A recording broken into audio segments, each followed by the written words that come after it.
All right, we are going live. Hey everybody, it's Peter Bowden. Happy Friday! And I think we got a big storm coming. So, you guys closing? We're right on the line, so I don't know if in the Boston area, my wife is on staff at First Parish Concord, so I think we're at the sleet, freezing rain, snow line. Anyhow, so I wanted to check in with you because I've been doing a lot of talk lately with congregations, ministers, religious professionals, volunteer leaders about how technology is impacting the way people are connecting with congregations. And some of the changes are really hard, I think, for our congregations to grasp. So just want to talk to some of the questions that I've been getting. And if you have questions, you can share them in the as a comment on this post. I'm just going to pull up comments here. And there we go, comments, and just tackle a few questions, okay? So one thing that I've been talking about is just the fact that digital culture is changing the way people make important decisions, like what congregation to go to. Do they even go to a congregation? And the way we're used to information today has changed the way people decide, am I going to go to that congregation or not? So here's the question that comes up. If somebody's interested in a congregation, why don't they just go and visit the congregation? Like I've had multiple leaders share this with me via email, comments. It's like, Peter, you're saying that people are going to go online and research the congregation online and spend lots of time checking it out. And, you know, if we're not doing a good job online, they're not going to visit us. Well, if they want to know what we're really like, why don't they just visit? Why not? Well, today, with like the majority of adults using smartphones, we've all been trained to, if we're interested in something, if we have a question, if we want to make a decision, whether it's just a split decision, which restaurant to go to, buy a book, or buy a car, or do something significant, we go online and we love having access to information. And it's no different about, are we going to go to a congregation? I hear from a friend, oh, that congregation is great. Or maybe something's happened in my life and I want to go to a congregation, find community. You've moved. People go online and they search for the congregation, check your congregation out online. And now they're trying to determine not only when your service times are, but if your congregation is right for them. It's like Match.com, but for congregations, okay? So imagine, it used to be that people would have to visit to determine what a congregation is like and if they're going to fit in. Now people are trying to do that online. It's a little maddening, right? Because how could somebody really determine if they're going to fit in your congregation, if they're going to belong, if they don't actually visit your congregation and get to know you, right? Well, I agree. It's maddening. And so I think we have to be doing more to meeting people where they are. If people are interested in your congregation, the majority of people will go online and just kick into an immediate research mode to determine if your congregation is right for them. And very quickly, if they don't find the information that they need to say, yes, that's right for me, I think the growing trend is that people are just going to do something else.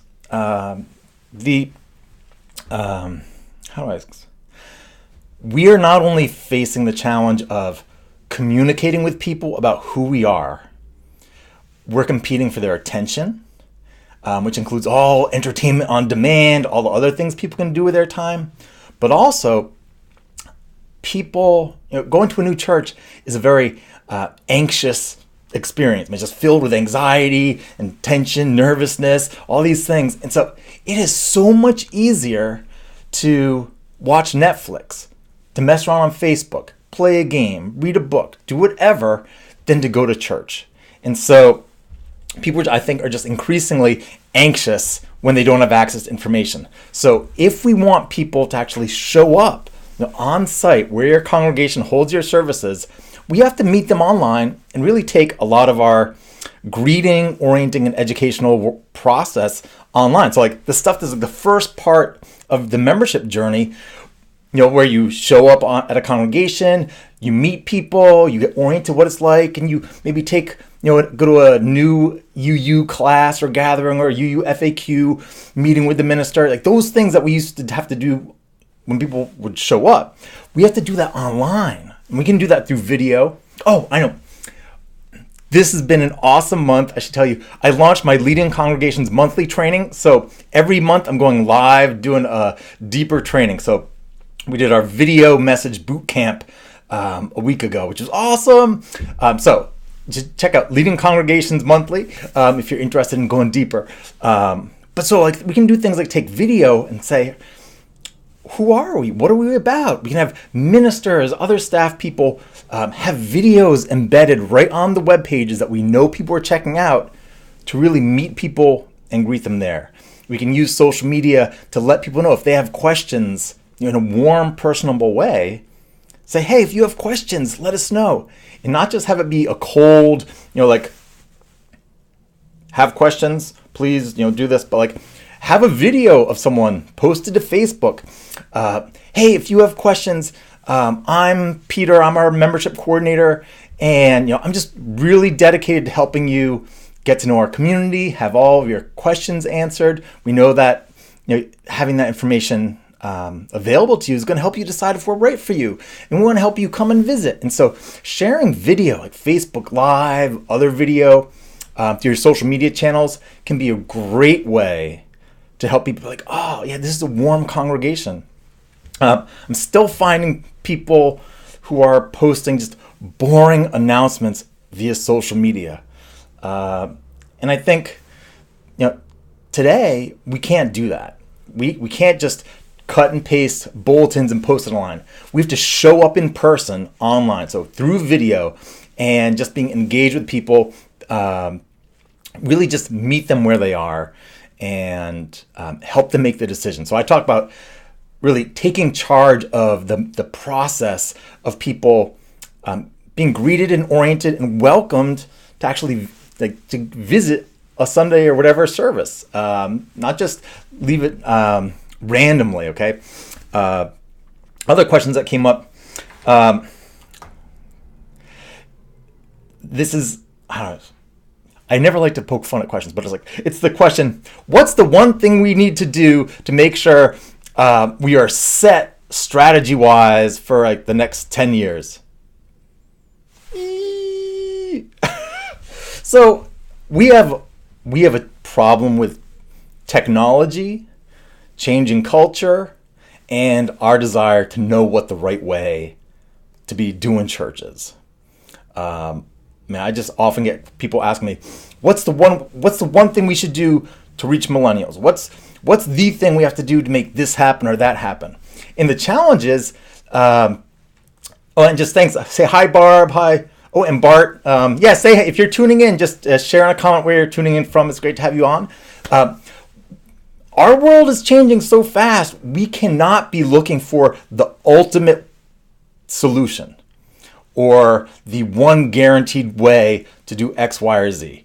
We have to get into this mode of constantly experimenting and looking at who are we trying to reach. I think increasingly it's more effective if we say, all right, of all the communication you're doing for like your standard services and ongoing programs, and really look at any given time, if you're going to put a certain amount of energy into welcoming people and also reaching specific audiences, certain demographics, to really figure out what can we do right now, what's working right now, and look for not the ultimate solution, but something that you can try right now. So it's just ongoing experimentation. So, do you have a mindset within your congregation that we have to be constantly experimenting, constantly trying things, and experimenting to see what works?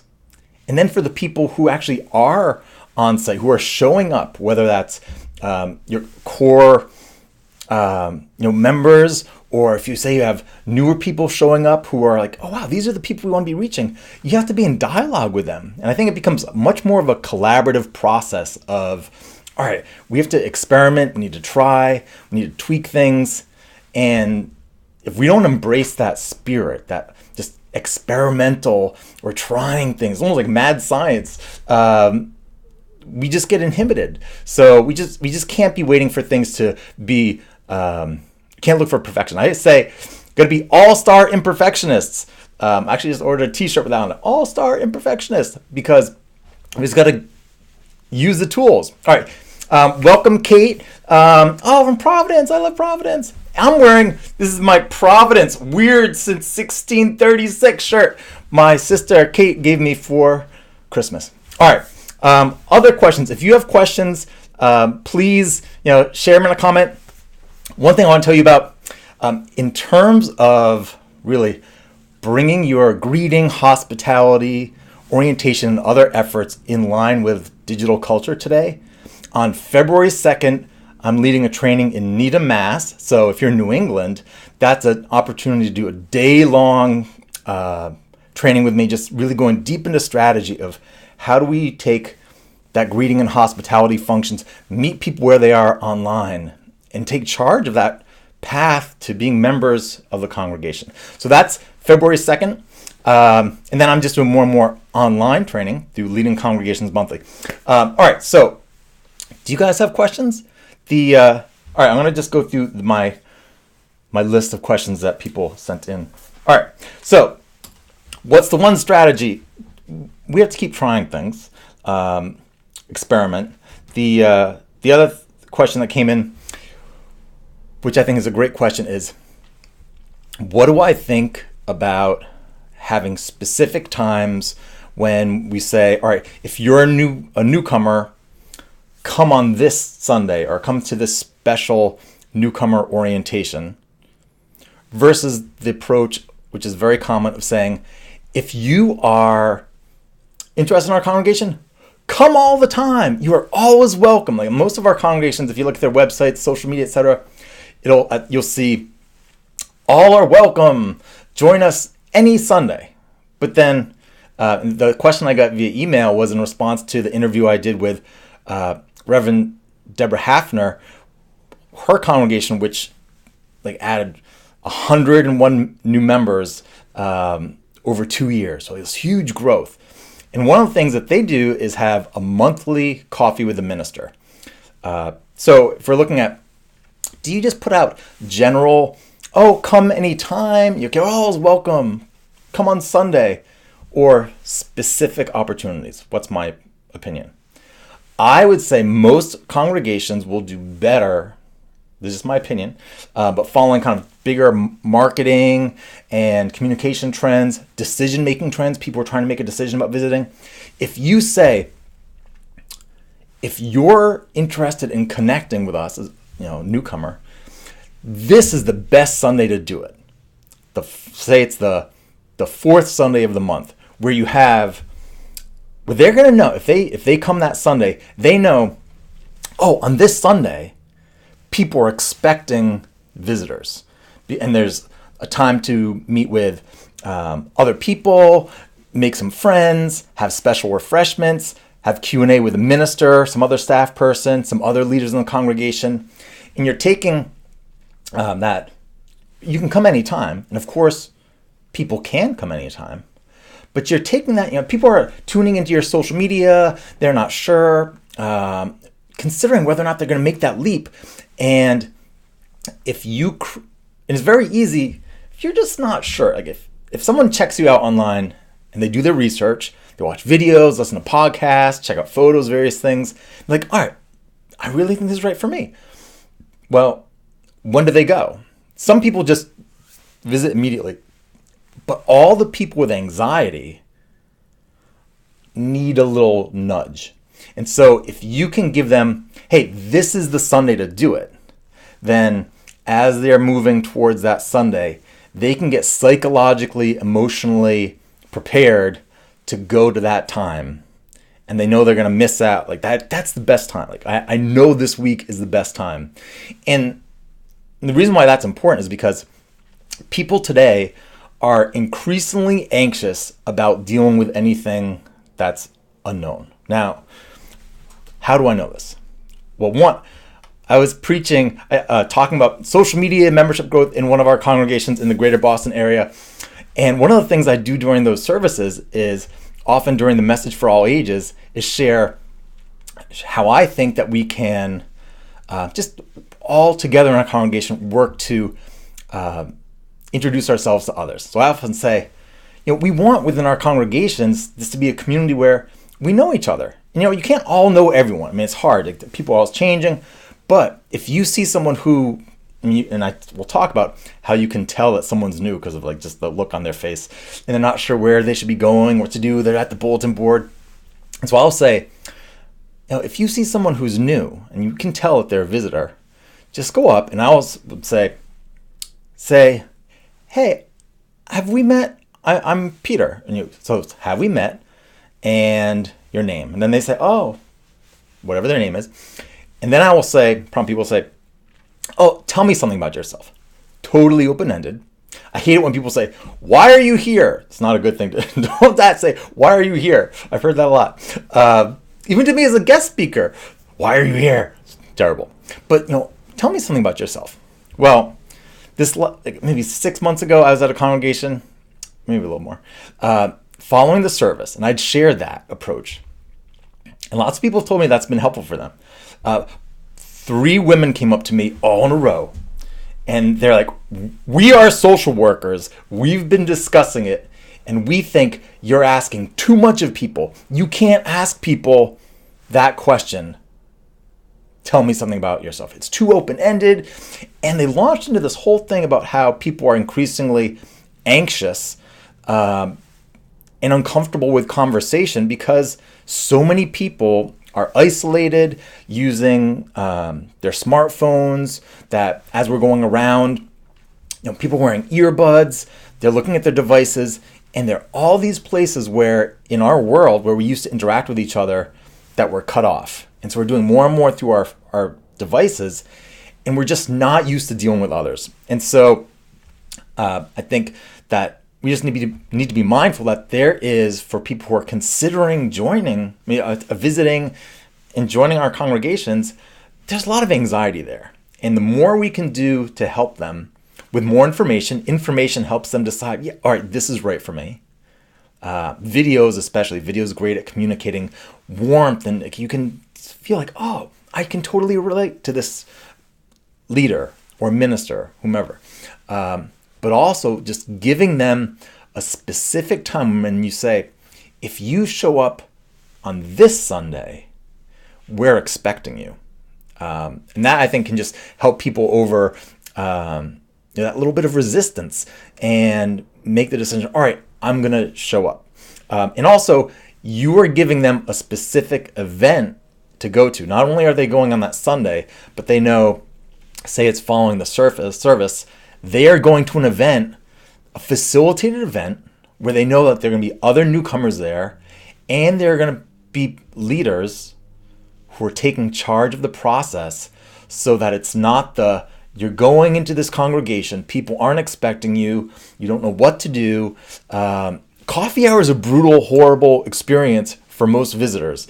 I know some congregations feel like, coffee hour is where it's at. Well, that's where we go and connect with people we know. But for newcomers, that can be brutal. And so I think just giving people that a real special newcomer-oriented opportunity, say it's once a month, is fantastic. All right, those are the questions I wanted to tackle. Do you guys have any questions, thoughts?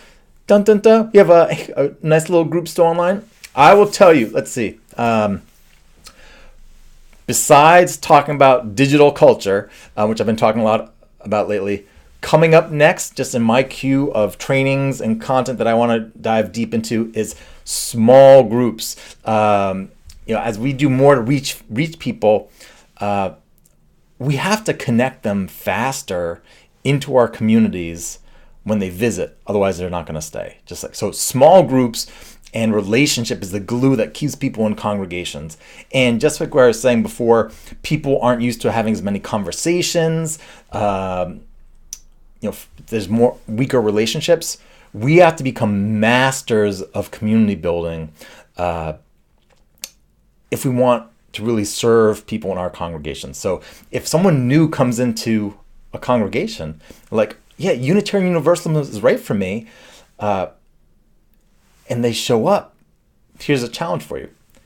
Can you deliver on connection and a sense of belonging and feeling like they have friends in that community within a few visits? Like clockwork? Can you deliver on friends? And I think that's a bar we need to be setting for ourselves. And I'll end with this story, which relates to using small groups to do that. Because we have ongoing small group ministries we can offer, but then we can also use what I call connecting events to really just fast track people's connection to the community. Years ago, it was 2000. In 2001, I launched the first website, and the primary website on Unitarian Universalist Small Group Ministry. That's smallgroupministry.net.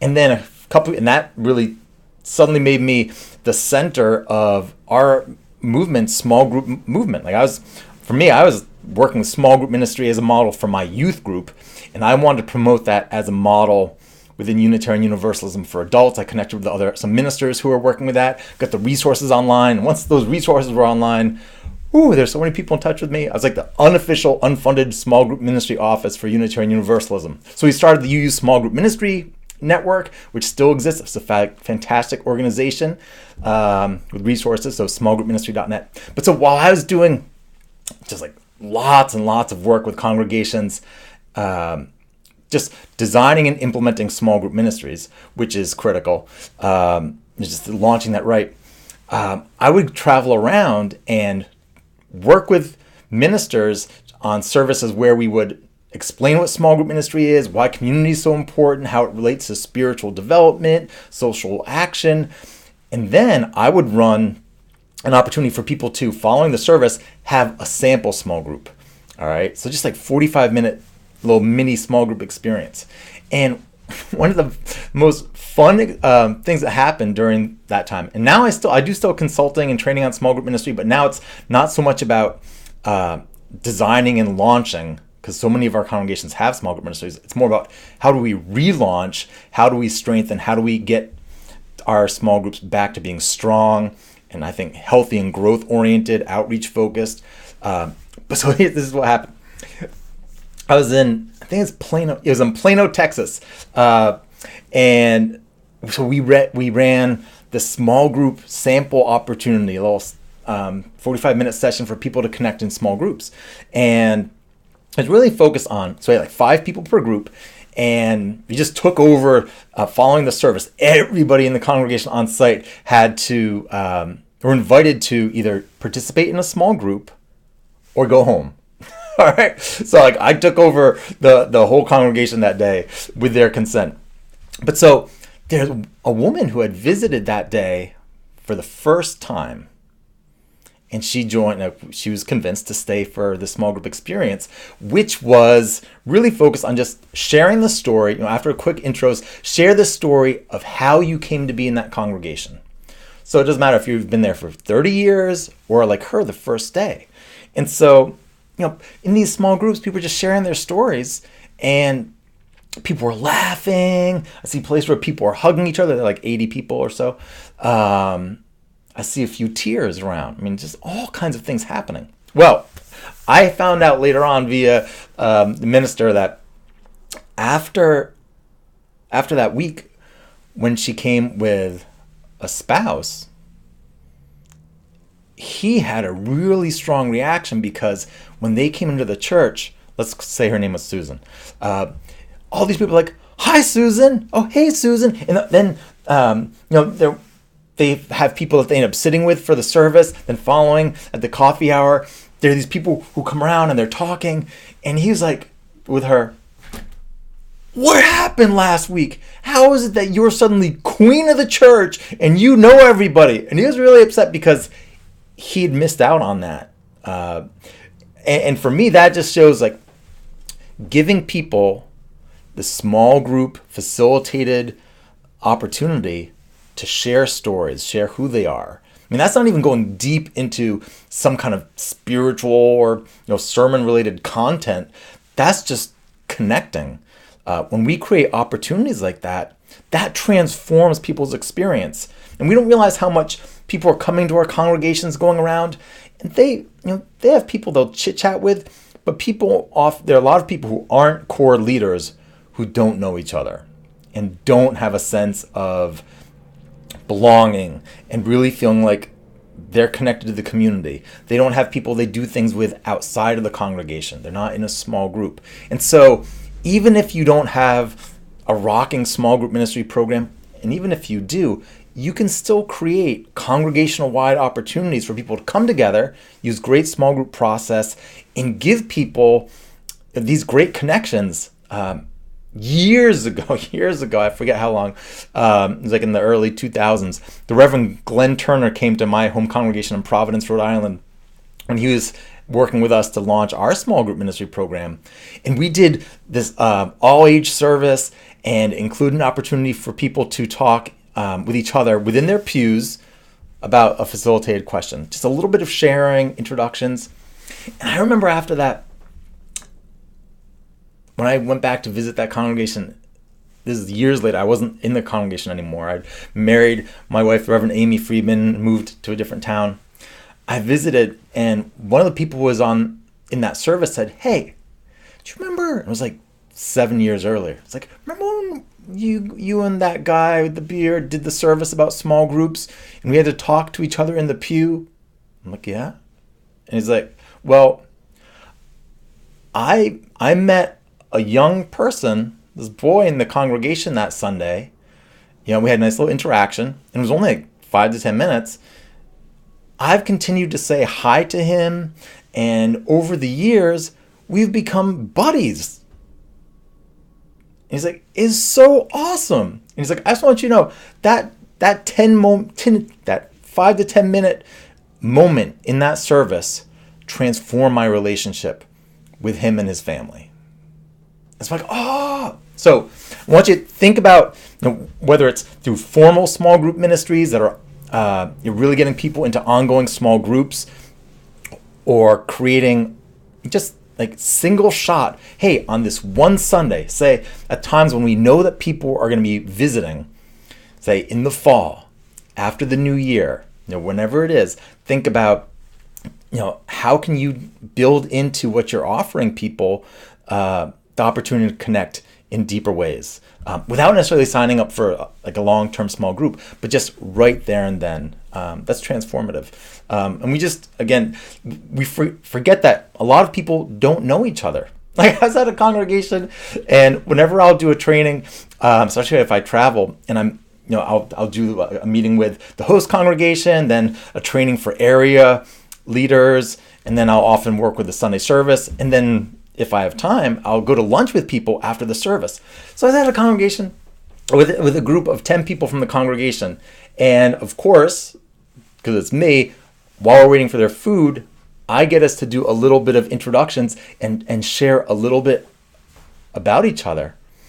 And there are some people, there's a handful of people from the choir who also had other leadership hats. So like 10 of us.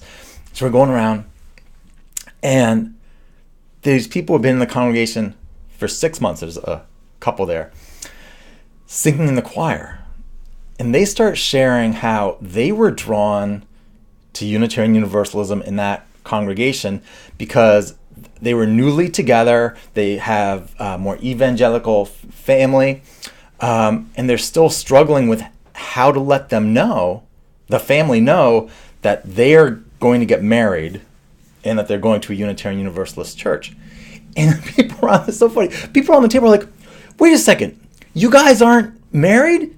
What about that kid? We thought that was your kid." It ends up, so they were fairly newly together, had moved to town, and then there's a son from another marriage, and they're struggling, trying to figure out, how do we talk to our parents about getting married and what Unitarian Universalism is, because they think they're going to be horrified. And people are like, do you need support around that? I'm like, yeah, that'd be a great thing to talk to the minister about. And of course, the minister was there. He's like, yes, we should talk. And so here you have people who are singing in the choir week after week, and they don't even know each other because all they're doing is their choir. And so we just got to go deeper, friends. So I hope that whether it's helping to connect people who are new to Unitarian Universalism online, to connect with them by using social media, video, and other tools, and really helping to greet, orient, and welcome them, to events on like in person, on site, or helping to connect people who've already shown up where you are, physically in person. That we just take community building and connection to another level. We got to just be constantly facilitating opportunities for people to do that. And just know, when we think about, is that one more thing we have to do? When you do that, that leads to people, the more we know each other, the more likely we are to volunteer and do things together. The more we take care of each other. And so all the things that we as leaders are constantly kind of grinding, I need volunteers, I got to do this, got to do that. When we prioritize community building, connection, and help people get to know each other in just real ways and develop real friendships within the congregation, that makes everything else you're doing just work so much better. So that, I just want to check out comments. Do you have thoughts on that? And then I'm just going to wrap up. All right, so a few questions. So just some affirmations about need for more community. I'll be sharing more about small group ministry and small groups, community building over the next month. I want to start getting into a cycle of talking about communication, digital strategy, greeting and hospitality, community building, small groups, and just take these core areas that we need to be working with and integrating, and just keep rotating and just working to deepen our knowledge about them, talk about issues. Increasingly, we just have to take that system and connect all the parts so that our communications, our social media outreach is helping with connecting people with greeting, hospitality efforts, and community building, so we can just really support people and welcome them into our lives and our hearts. All right, so with that, have a great weekend. If you have questions about my February 2nd training, I'll put a link around this video as soon as I'm done with the live broadcast and the other things I mentioned. And let me know if you have questions. All right, I want to get back into the routine of doing weekly Facebook Live sessions, just answering your questions, talking about issues, more live interviews. So we just keep learning together. All right, have a great weekend. And if you're in New England, stay safe, okay?